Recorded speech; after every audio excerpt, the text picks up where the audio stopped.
Welcome to the Fear and Greed Business News Afternoon Report for Thursday, the 18th of January, 2024. I'm Sean Aylmer. Every afternoon, we've got the 5 stories that happened today that you need to know about. Story number 1, it was another down day on the S&P ASX 200. It finished 0.6% lower at 7,347 points.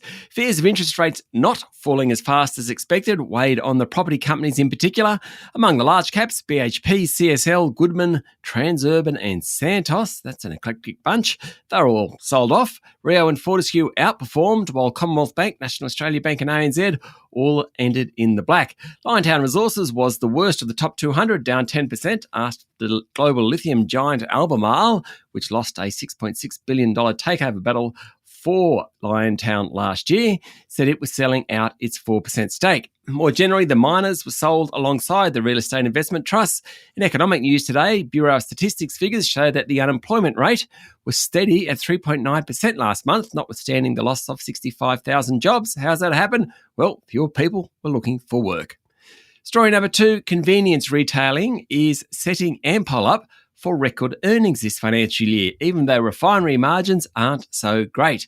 Today, Ampol said consistently strong performance in its convenience retailing business in Australia and an improved result at its Z Energy business in New Zealand are the reasons that earnings should be at a record level this financial year.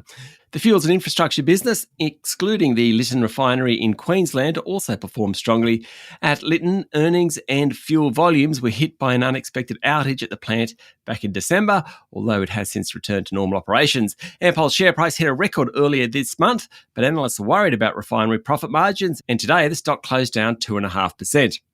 Story number 3, there's plenty of friction at Australia's ports at the moment, and today Employment Minister Tony Burke ramped up criticism of operator DP World, saying he has no intention of giving the stevedore preferential treatment by intervening in its pay dispute with the Maritime Union of Australia. Mr Burke met with DP World and the Maritime Union at his request, and he said he made it very clear that he expected the parties to reach an agreement on their own. The minister was unimpressed that the foreign-owned stevedore wanted to rely on ministerial intervention. Mr Burke criticised the company for spending money on a media campaign that could have been invested in negotiations. And just before we leave politics, Acting Defence Minister Pat Conroy has formally responded to Ukraine, declining the request for Australia to donate its retired fleet of MRH-90 helicopters because it's no longer feasible to return the aircraft to an operational state. Story number 4, American lithium giant Albemarle has cut back on its Aussie strategy in a blow to Prime Minister Anthony Albanese's plans to foster more domestic processing of critical and battery minerals.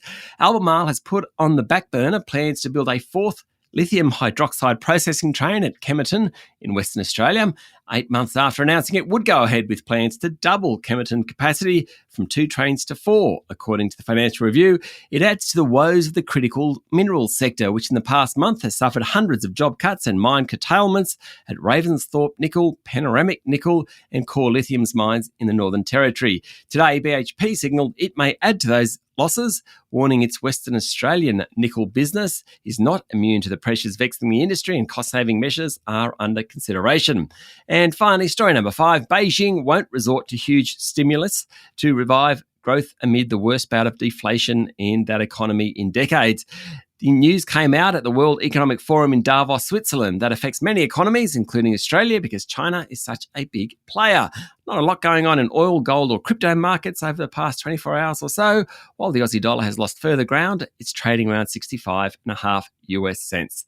That's it for the afternoon report for Thursday, the 18th of January, 2024. Michael Thompson and I will be back tomorrow morning with a Friday edition of Fear and Greed Business News. I'm Sean Aylmer.